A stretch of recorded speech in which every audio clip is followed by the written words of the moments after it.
Welcome to Aadya TV. నేను miss వర్ణ. ప్రస్తుతం మనతో పాటు ఉన్నారు ప్రముఖ వైద్యులు డాక్టర్ తాటికాయల జయరాం గారు. నమస్తే. నమస్తే స్వర్ణ. జయరాం గారు, ప్రస్తుతం తారక రత్న గారి ఆరోగ్యం ఎలా ఉంది? ఆయన ఎప్పటికీ కోలుకోగలుగుతారు? ఇటు అభిమానులు కావచ్చు, లేకపోతే శ్రేయోభిలాషులు కావచ్చు, అందరూ కోరుకుంటున్న సంగతి. ఎందుకు అంత సడన్గా పడిపోయారు? ఆయన కుప్ప కూలిపోయారు. ఎటువంటి సిచ్యువేషన్స్లో అలా జరుగుతూ ఉంటుంది? అంటే ఇప్పుడు మీకున్న సమాచారమే నాకున్నది. నాకు డైరెక్ట్గా ఎలాంటి సమాచారం లేదు తారక్ గురించి. అంటే ఇప్పుడున్న సిచ్యువేషన్ అన్ని గమనించినట్టయితే నా బాడీ అంత బ్లూ అయిందని, లేకపోతే సడన్గా షాక్లోకి వెళ్ళటం కానీ ఉన్నట్టయితే ఆయనకు ప్రీవియస్లీ ఏమైనా హైపర్ టెన్షన్ ఏమైనా ఉందేమో అనేది కొంత అనుమానాలు.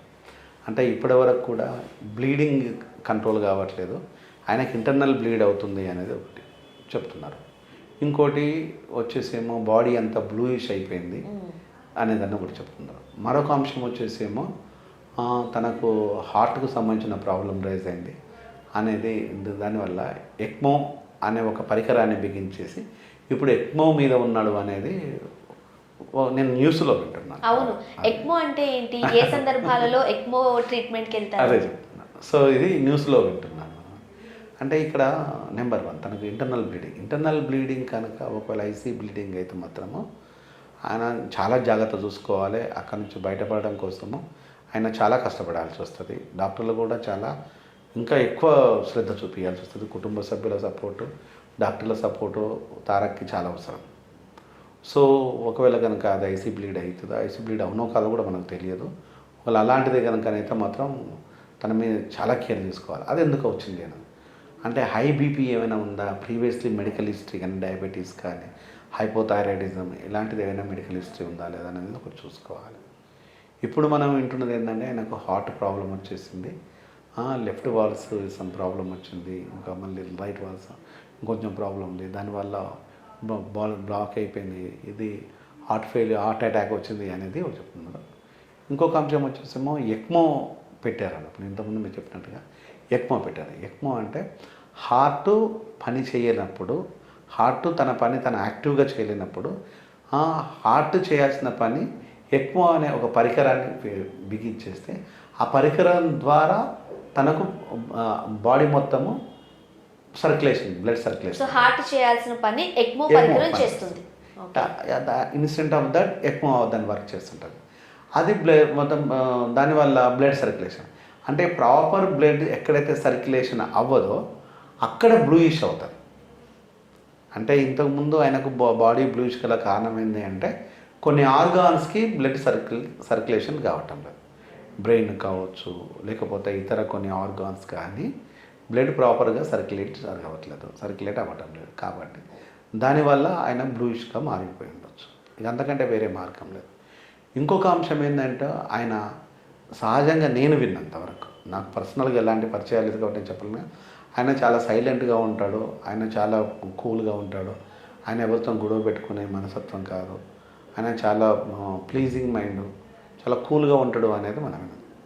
సో ఇక్కడ ఆయన కూల్గా ఉంటాడు కాబట్టే బహుశా సేవ్ అయిందేమో. వాళ్ళ షార్ట్ టెంపర్ ఉండేసి దాంట్లో ఉండేసి, లేకపోతే ఇంకేదైనా ప్రాబ్లమ్స్ ఉన్నట్టు అవుతాయి, ఇబ్బంది ఉంటాయి, ఇంకెక్కువ దీనివల్ల ఇబ్బంది ఉండదు. అదంతా ఆయనకు ఈరోజు కలిసి వచ్చిందని చెప్పచ్చు. అంటే ఎప్పుడైనా కూడా ఒక పేషెంట్ తనకుండే పరిస్థితుల లోపల సడన్ కొలాప్స్ అయ్యేటప్పుడు చేసేటప్పుడు కానీ వెంటనే తనకి బాడీ టెంపరేచర్ అనేది పెరిగిపోతూ ఉంటుంది. కొలాప్స్ పెరిగిపోయినప్పుడు ఈ హార్ట్ ప్రాబ్లమ్స్ వచ్చినప్పుడు, లేకపోతే బ్రెయిన్కి సంబంధించిన ప్రాబ్లమ్స్ వచ్చినప్పుడు ఐస్ ప్యాక్స్ని పెడతారు. తల చుట్టూ ఐస్ ప్యాక్స్ పెట్టేసి బాడీని టెంపరేచర్ని తగ్గించేస్తారు. తగ్గించడం వల్ల ఏమవుతుందంటే ఆ టెంపరేచర్తోని ఇంకా మిగతా ఆర్గాన్ డ్యామేజ్ కాకుండా, లేకపోతే మిగతా ప్రాబ్లమ్స్ రాకుండా దాంతో ఈ ట్రావెల్ అవుతున్న క్రమం లోపల వెంటనే అక్కడ వాళ్ళకు అంబులెన్స్ కూడా సర్వీసెస్ ఉన్నాయి. అంటే ప్రాపర్ డిఫరెంట్గా వైద్య అడ్వాన్స్గానే ఉంటుంది, వైద్య పరికరాలు ఉంటాయి, డాక్టర్స్ ఉంటారు, నర్సెస్ ఉంటారు, అంబులెన్స్ ఉంటుంది. కాబట్టి అది ఒక కలిసి వచ్చిందేమో. ఇప్పుడు ఆయన జాయిన్ అయింది నారాయణ హృదయాలయ అనేది బెంగళూరులో. This is one of the very good hospital, కార్డియాలజీకి మంచి హాస్పిటల్. అంటే ఇవన్నీ ఒక ఎత్తండి. ఇప్పుడు హాస్పిటళ్ళు అటెండ్ చేయటము, డాక్టర్లు రావటము, హాస్పిటల్లో జాయిన్ చేయటము, కుటుంబ సభ్యులు రావటము, ఇవన్నీ ఒక ఎత్తు. కానీ సహజంగా ఆయన బాడీ ఫర్దర్ ట్రీట్మెంట్కి కోఆపరేట్ చేస్తుందా చేయట్లేదు అనేది కీలకం. ఆయన శారీరక స్థితి, ఆయన మానసిక స్థితి మీద డిపెండ్ అయి ఉంటుంది. ఆయనకు ఇచ్చే ట్రీట్మెంట్ కనుక తొందరగా కోలుకోవాలని అందరం కోరుకుంటాం. మీరు కోరుకుంటారు, నేను కోరుకుంటాం, ఆ కుటుంబాన్ని అభిమానించి అభిమానులు కోరుకుంటారు. ఇప్పుడు లోకేష్ కానీ లేదా చంద్రబాబు నాయుడు గారు కావచ్చు, తెలుగుదేశం పార్టీ అంటే వాళ్ళు కూడా బాధాకరమైన విషయమే. ఎందుకంటే సుమా అంటూ పాదయాత్ర పెట్టి లోకేష్ ప్రయాణం చేస్తున్నప్పుడు ఆ కుటుంబంలో ఒక అతనికి అయిందంటే రేపు ఒక అపవాది ఆయన పడినట్టే. వాళ్ళకి ఏ తప్పు లేకున్నా కూడా వాస్తవానికి వాళ్ళ కుటుంబ సభ్యుడు కాబట్టి జగన్మోహన్ రెడ్డి ఏమనలేకపోతున్నాడు. కానీ అదే వేరే వాళ్ళు అనుకో, జగన్మోహన్ రెడ్డి దాన్ని అడ్వాంటేజ్ తీసుకునేవాడు. అంటే రాజకీయాలు ఇక్కడ మాట్లాడకపోతే ఇప్పటికైనా బాగుంటుంది. ఇది రాజకీయాల్లో చూడకుండా ఆయన కుటుంబ సభ్యుడు కాబట్టి వాళ్ళకి ఇంక వాళ్ళు ఏం చేయరు. అదే కుటుంబ సభ్యుడు కాదని అనుకో, ఇది ఇంకో ప్రభుత్వం ఇంకో రకమైన డ్రామా ప్లే చేసేది. అంటే ఎప్పుడు కూడా మనము ఇక్కడ ఉండే పరిస్థితులను గమనించేసి ఇంకా ప్రభుత్వాలు ఇంకా అలర్ట్గా ఉండేసి ఎవరైనా పాదయాత్ర చేసినా ప్రజల్లోకి వెళ్ళిపోయినా కూడా అది వీళ్ళ రెస్పాన్సిబిలిటీ కాదు, ప్రభుత్వ రెస్పాన్సిబిలిటీ లాగా కూడా ఫీల్ కావాలి. షుగర్ ట్యాబ్లెట్ టైంకి వేసుకోలేదు, సో అందుకొరకే 400కి షుగర్ వెళ్ళిపోవడం వల్ల ఫర్దర్ ట్రీట్మెంట్కి కూడా బాడీ సపోర్ట్ చేయడం లేదు అని అంతమంది జనం మధ్య ఉన్నప్పుడు సఫకేట్ అయి ఉంటారా? ఎందువల్ల అంటారు?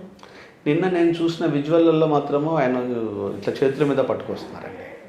ఆ విజువల్స్లో చూస్తుంటే డయాబెటీస్ డెఫినెట్గా కంట్రోల్లో పెట్టుకోవడమే మంచిది.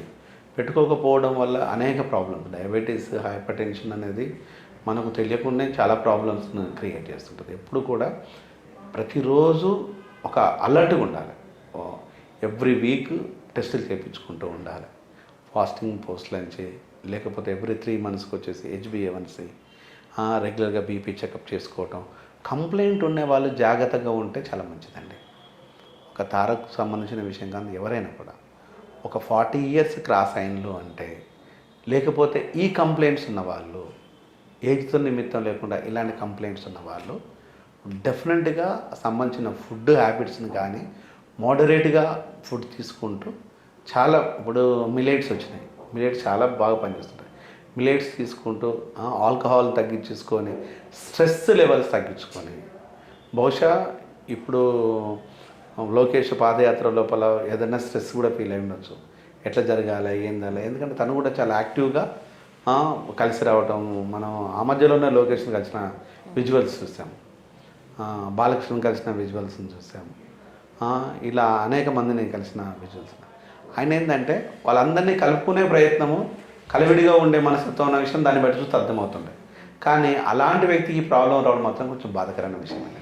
తారక రత్న ఇటు కుటుంబానికి అలానే పార్టీకి ఎప్పుడూ దగ్గరగా ఉండాలని, ఎంతో కొంత తన వంతు హెల్ప్ చేయాలని, అంటే చాలా సున్నితమైన మనస్తత్వం కలిగిన వారని వింటూ ఉన్నామండి.